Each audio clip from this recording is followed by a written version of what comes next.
Can architecture be funny? Coming up on Architecture Codex. Architecture Codex. If you want to see more, like, comment, share, and most importantly, subscribe.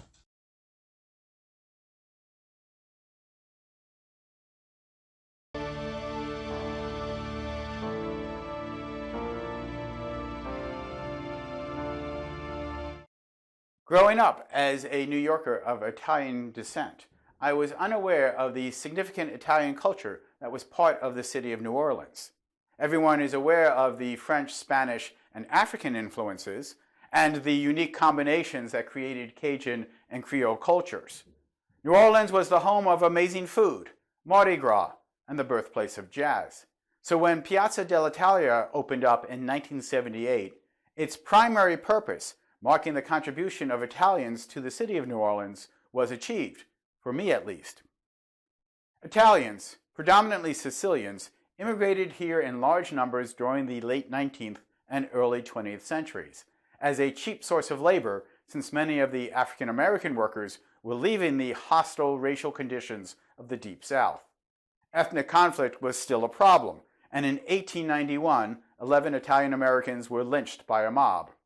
These included defendants and other jailed Italians allegedly involved with the assassination of the police chief, which some believed was an organized crime hit. It had been presumed that this led to President Benjamin Harrison issuing a proclamation in the year 1892 to celebrate Columbus's voyage, although the timing might have just been a coincidence. Since then, the Columbus holiday was more widely marked, becoming an official federal holiday in 1937, and a point of pride for people with Italian heritage across the USA. Piazza dell'Italia also marked the most famous American postmodern design at the time.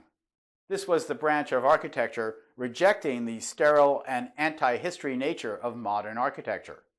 Piazza dell'Italia was a tongue-in-cheek reference to Roman and Italian architecture, playfully taking the historic elements and reimagining them. It is a pastiche of motifs, styles, and elements interpreted for today. To me, a young architect at the time when I saw it, this was fun and funny. Traditional forms discarded years ago were being brought back, but in odd ways. And let me know in the comments section if you, as a non-architect, also find it fun and funny. For example, some of the Greek column capital orders, instead of being carved in stone, are formed of a material unknown to the Romans and the Greeks, stainless steel. This is both for the Ionic order and the Pseudo-Corinthian order, which I recall reading was dubbed by the architect's office as the Delhi order. Arches are used, but not always holding up a wall, or even with keystones. The Triumphal Arch from Lafayette Street has articulated stone coursing, but in a non-traditional color gradient, and that changes from a round arch to an inscribed pointed arch seen on some medieval Italian churches. The square is paved in two colors of cobblestone, directly referencing the streets of Italian cities. The entrance from Polydraft Street is a skeletal pergola version of a Roman temple. Colors are earthy Tuscan and used in non-traditional places, which are enhanced by nighttime neon lighting. The fountain and a pool, a gesture to fountains in general, the Trevi Fountain in particular, has water flowing out of the construction around a topographical stone map of the Boot of Italy, kicking the island of Sicily. And the spinning fountainhead is a portrait of the architect, Charlie Moore. Charlie Moore, the former dean of the Yale Architecture School, which introduced traditional architecture during his tenure, designed the Piazza to be a fun tribute to Italian culture. The idea of humor and fun being associated with architecture is rare. Architects often take themselves very seriously to the point where they become pompous and morosely disingenuous. Indeed, this channel is often the first time many people have seen humor associated with architecture theory or architecture history, and that might explain why Architecture Codex has a growing following.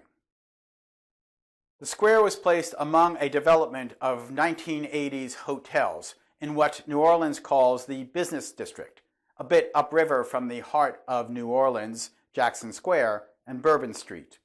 The original plans showed restaurants and retail helping to enclose the square, but a review from Google Earth across the decades showed that the adjacent land has remained just an asphalt parking lot. This makes no sense, as a cafe restaurant placed next to Piazza dell'Italia should be an instant success. But please, no Starbucks or Olive Garden. We Italians don't need a Starbucks or an Olive Garden there.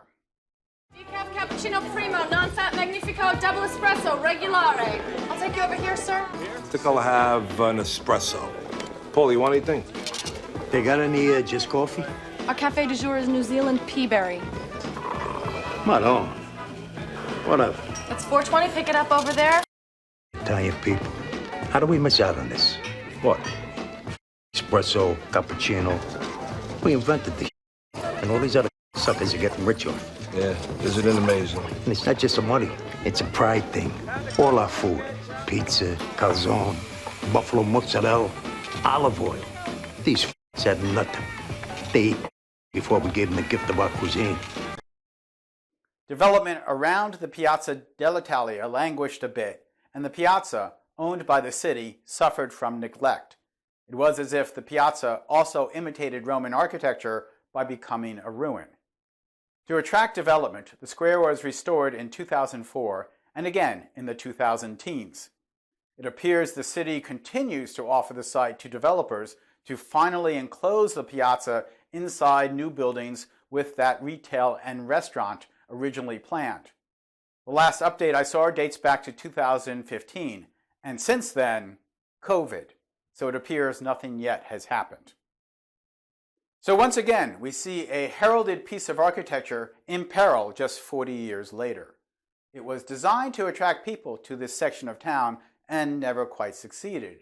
And since then, the very nature of office space has fundamentally changed.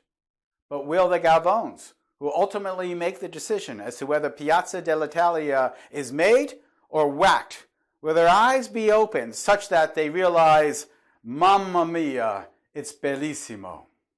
Malone. I'm Michael Molinelli, and this is Architecture Codex.